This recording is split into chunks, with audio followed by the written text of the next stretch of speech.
അടുത്തിടെ യൂറോപ്യൻ കൗൺസിലിൻ്റെ പുതിയ പ്രസിഡന്റായി ആരാണ് തിരഞ്ഞെടുക്കപ്പെട്ടത്?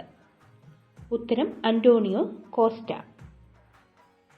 അടുത്ത ചോദ്യം, പെട്ടെന്നുള്ള വെള്ളപ്പൊക്കത്തെ തുടർന്ന് അടുത്തിടെ വാർത്തകളിൽ കണ്ട നിയോമ ചുഷിൽ പ്രദേശം ഏത് സംസ്ഥാനത്ത് അല്ലെങ്കിൽ ഏത് പ്രദേശത്താണ് സ്ഥിതി ചെയ്യുന്നത്?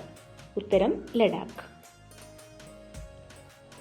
മൂന്നാമത്തെ ചോദ്യം, അടുത്തിടെ ഫിനാൻഷ്യൽ ആക്ഷൻ ടാസ്ക് ഫോഴ്സ് യോഗം നടന്നത് എവിടെയാണ്?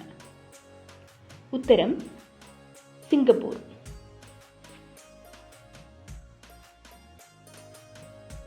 അടുത്തിടെ മിനി രത്ന പദവി ലഭിച്ച സെൻട്രൽ ഇലക്ട്രോണിക്സ് ലിമിറ്റഡ് CEL ഏത് മന്ത്രാലയത്തിൻ്റെ കീഴിലാണ് വരുന്നത്? ഉത്തരം ശാസ്ത്ര സാങ്കേതിക മന്ത്രാലയം. ശാസ്ത്ര സാങ്കേതിക മന്ത്രാലയത്തിൻ്റെ കീഴിലാണ് ഈ വിഭാഗം വരുന്നത്.